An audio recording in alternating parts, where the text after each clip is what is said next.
Last time, we talked about Moses at the burning bush, where God commanded him to go back to Egypt and free the Israelites, but Moses was filled with doubt. He asked, "What if they don't believe me? What if they won't listen?" So God gave him a powerful demonstration. "What's that in your hand?" God asked. "A staff," Moses replied. "Throw it on the ground." Moses did, and instantly, the staff became a slithering snake. Moses recoiled in fear. "Now, reach out and grab it by the tail," God commanded. Hesitantly, Moses did, and as soon as he touched it, it turned back into a staff. But that wasn't all. God then said, "Put your hand inside your cloak." Moses obeyed. When he pulled it out, his hand was covered in leprosy, as white as snow. It was a terrifying sight. "Now put it back in your cloak," God instructed. Moses did, and when he drew it out again, his hand was completely restored, as healthy as the rest of his skin. God promised a third sign. If the people still refused to believe, Moses was to take water from the Nile, pour it on the dry ground, and it would turn into blood. Armed with these three incredible signs, Moses had the proof he needed to convince the elders of Israel. The mission was set, the tools were provided. You would think that after witnessing such divine power, Moses would be ready to go, but he was still hesitant.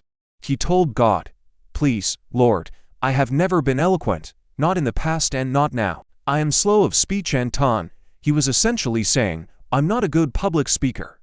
You've got the wrong guy.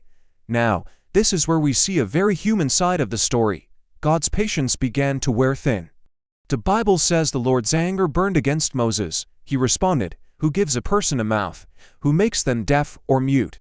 Who gives them sight or makes them blind? Is it not I, the Lord? Now go. I will be with your mouth and will teach you what to say." God had just demonstrated power over nature, over disease, and now he was claiming authority over human ability itself. Yet, Moses still pleaded, "Please, Lord, send someone else." He was truly trying to get out of it. This final bit of reluctance was too much.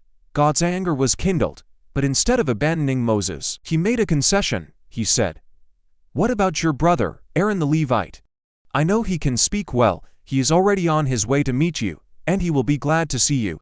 You shall speak to him, and put the words in his mouth. I will be with both of your mouths and will teach you what to do. He will be your spokesman to the people, and it will be as if he were your mouth and you were his God." So, the partnership was formed. Moses, the messenger, and Aaron, the mouthpiece. With this new arrangement, Moses finally agreed. He went to his father-in-law, Jethro, and said, "Let me go back to my own people in Egypt to see if any of them are still alive." Jethro gave him his blessing, saying, "Go in peace." Before he left, God gave Moses one more assurance in Midian, telling him that all the men who wanted to kill him in Egypt were now dead. So Moses put his wife and sons on a donkey and set out for the land of Egypt, with the staff of God in his hand. He was finally on his way, a family man embarking on a divine mission. But the journey was not without its own drama. The Bible tells us something very strange happened along the way. At a lodging place for the night, the Lord met Moses and was about to kill him. We're not given a lot of detail, but it was a moment of mortal danger.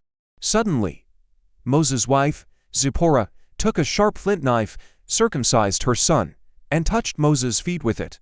She exclaimed, "Surely you are a bridegroom of blood to me." The text then adds that the Lord let him go. This cryptic event is often interpreted as a reminder of the covenant.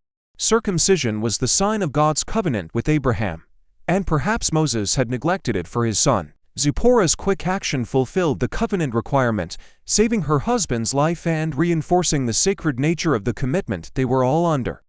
While Moses was making his perilous journey from Midian, God was also setting other pieces in motion.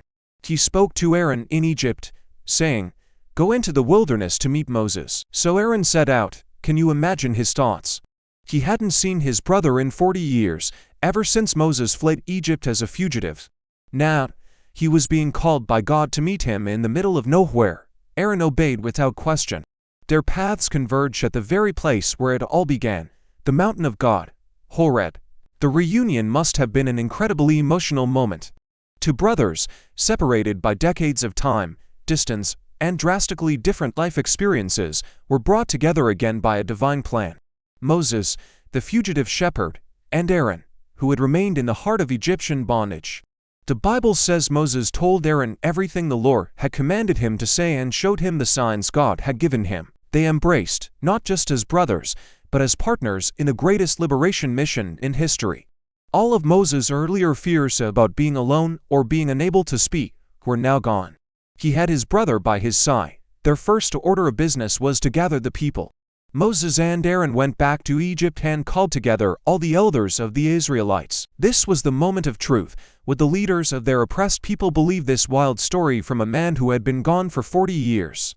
Aaron stepped up to his role as spokesman. He told the elders everything the Lord had said to Moses. He relayed the promise of deliverance, the vision of a land flowing with milk and honey, and the divine command to confront Pharaoh. And then, to seal the deal, the signs were performed.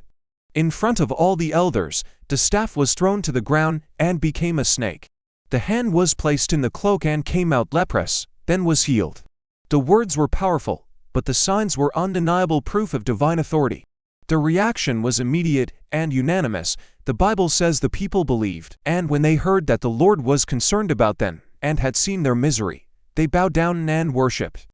After centuries of slavery and silence, a spark of hope was ignited. The people were united, the leadership was in place, and the stage was set for the epic confrontation with the most powerful man in the world, the Pharaoh of Egypt.